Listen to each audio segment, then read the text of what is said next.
കേരള വിസിക്ക് തിരിച്ചടിയാണ്. സർവകലാശാല യൂണിയന് കാലാവധി പൂർത്തീകരിക്കാമെന്നാണ് ഹൈക്കോടതി വ്യക്തമാക്കുന്നത്. ഫെബ്രുവരി 26 വരെ യൂണിയന് കാലാവധി ഉണ്ടെന്ന വാദം ഹൈക്കോടതി അംഗീകരിക്കുകയായിരുന്നു.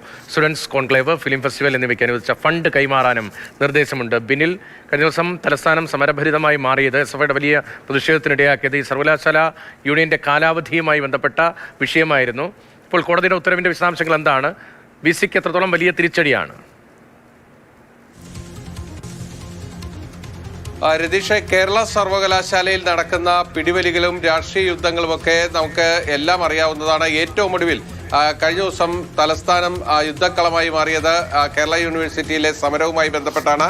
അതിലാണ് ഇപ്പോൾ വിസിക്ക് തിരിച്ചടി ഹൈക്കോടതിയിൽ നിന്ന് ഉണ്ടായിരിക്കുന്നത്. നിലവിലുള്ള സർവകലാശാല യൂണിയന് ഫെബ്രുവരി 26 വരെ പ്രവർത്തിക്കാൻ കഴിയും, അതിന് കാലാവധിയുണ്ട് എന്ന വാദം ഇപ്പോൾ ഹൈക്കോടതി അംഗീകരിച്ചിരിക്കുകയാണ്. അതുകൊണ്ട് ആ സമയപരിധിക്കുള്ളിൽ അവർ നിശ്ചയിച്ചിട്ടുള്ള പരിപാടികളുമായി സർവകലാശാല യൂണിയന് മുന്നോട്ട് പോകാം.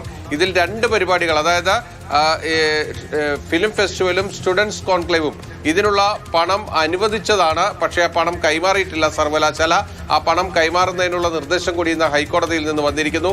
മറ്റൊരു പരിപാടി കൂടി ഇതിനിടയിൽ ഈ യൂണിയൻ സംഘടിപ്പിക്കുന്നുണ്ട്. അത് ഡ്രാമ ഫെസ്റ്റാണ്. പക്ഷേ അതിനുള്ള ഫണ്ട് സർവകലാശാല അനുവദിച്ചിട്ടില്ല.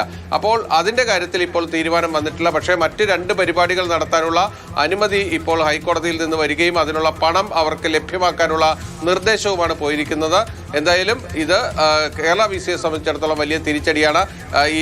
ഈ യൂണിയൻ നിലനിൽക്കെ തന്നെ ജനറൽ കൗൺസിലാണ് രൂപീകരിച്ചുകൊണ്ടുള്ള ഉത്തരവാണ് വിസി ഇറക്കിയിരുന്നത്. പക്ഷേ ആ ജനറൽ കൗൺസിലിന് 26-ന് ശേഷം മാത്രമേ അതിൻ്റെ പ്രാബല്യത്തിലേക്ക് വരാൻ കഴിയൂ. അതിനുശേഷം ഈ സർവകലാശാല യൂണിയൻ തുടരണമെങ്കിൽ സർവകലാശാല സിൻഡിക്കേറ്റിന് തീരുമാനിച്ചാൽ നിലവിലുള്ള ഈ സർവകലാശാല യൂണിയന് അവരുടെ സമയം നീട്ടി നൽകാനും കഴിയുകയും ചെയ്യും. എന്തായാലും ഇപ്പോൾ സർവകലാശാല യൂണിയൻ നൽകിയ ഹർജിയിലാണ് ഹൈക്കോടതിയുടെ ഇടപെടൽ വന്നിരിക്കുന്നത്. ശരി, യൂണിയൻ കാലാവധി അത് പൂർത്തീകരിക്കാനുള്ള സാവകാശത്തിലേക്കാണ് ഹൈക്കോടതിയുടെ നിലപാടെത്തിയത്. ബിന്നിലാണ് വിവരങ്ങൾ നൽകിയത്.